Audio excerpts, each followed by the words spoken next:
Hello everyone, நான் உங்கள் Vijay Gautham. So இன்றைக்கான டாபிக் என்ன அப்படின்னு சொல்லி பார்த்தீங்கன்னா, இப்போ தான் வந்துச்சு இந்த ஒரு அப்டேட். ஸோ தமிழ்நாட்டில் சட்ட ஒழுங்கு சீராக இருக்கா, இல்லை கௌதம் புது முதலமைச்சர் பதவி ஏற்றாலும் இந்த மாதிரி பிரச்சனை தொடர்ந்து நடந்துட்டு தான் இருக்குது, இதுக்கு தண்டனைகள் கடுமையாக்கப்பட வேண்டும் அப்படின்னு சொல்லி நிறையா சமூக ஆர்வலர்கள், பொதுமக்கள் எல்லாருமே வந்து கோரிக்கை வச்சுட்டு இருந்த நேரத்தில் இன்னைக்கு தூத்துக்குடி மாவட்டம் கோர்ட்டில் இன்னைக்கு ஒரு பெரிய அப்டேட் வந்திருக்கு. ஸோ இந்த மாதிரி பண்ணுற அக்யூஸ்டுங்களாம் இந்த மாதிரி தான் பண்ணணும் அப்படின்னு சொல்லிட்டு ஒரு அப்டேட் வந்திருக்கு. ஸோ அந்த குற்றவாளிக்கு உச்சபட்ச தண்டனை கொடுத்துருக்காங்க தூத்துக்குடி மாவட்ட தலைமை நீதிபதி அவர்கள். ஸோ என்ன நடந்துச்சுன்னு சொல்லி பார்ப்போம். விளாத்திக்குளம் மாவட்டத்தில் ஒரு 12th பொண்ணு எக்ஸாம் எழுதிட்டு இருந்த அந்த குழந்தைய பாலியல் துன்புறுத்தல் பண்ணி இருக்கிறதுலே ரொம்ப கொடூரமாக அந்த பொண்ணோட உடம்பை செதைச்ச ஒரு குற்றவாளிக்கு இன்னைக்கு அந்த ஃபைனல் இயரிங் கிடச்சிருக்கு. என்ன இயரிங் பார்த்தீங்கன்னா, அந்த ஒரு குற்றவாளியோட பெயர் தர்ம முனீஸ்வரன்.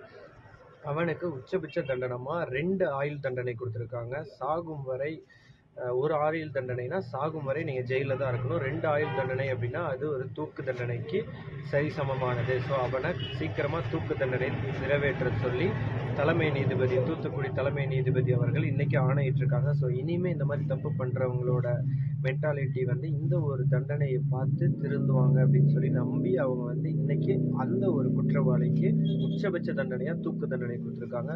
ஸோ இந்த ஒரு தண்டனை வரவேற்கத்தக்கது. இதே மாதிரி அந்த 10 வயசு மாணவி, 10 வயசு குழந்தை, மாணவின்னு கூட சொல்லக்கூடாது, 10 வயசு குழந்தை பாலியல் வன்கொடுமை பண்ணி கிட்டத்தட்ட நம்பின ஒருத்தர், அவர் வீட்டுக்கு வந்து அடிக்கடி போகிற ஒருத்தரால் இன்னைக்கு அவர் உயிரோட நம்ம கூட இல்லை அந்த குழந்தை.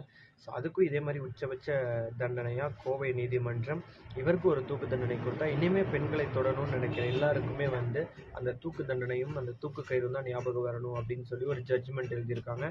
தமிழக அரசு இந்திய அரசு வரலாற்றிலேயே முதல் முறையாக இந்த தூக்கு தண்டனை வந்து ஒரு கைதிக்கு அமல்படுத்த போகிறது நம்ம தமிழக மாநிலத்தில் மட்டும்தான். ஸோ ஹேட்ஸ் ஆஃப் விஜய் அண்ணா அண்ட் டீம்.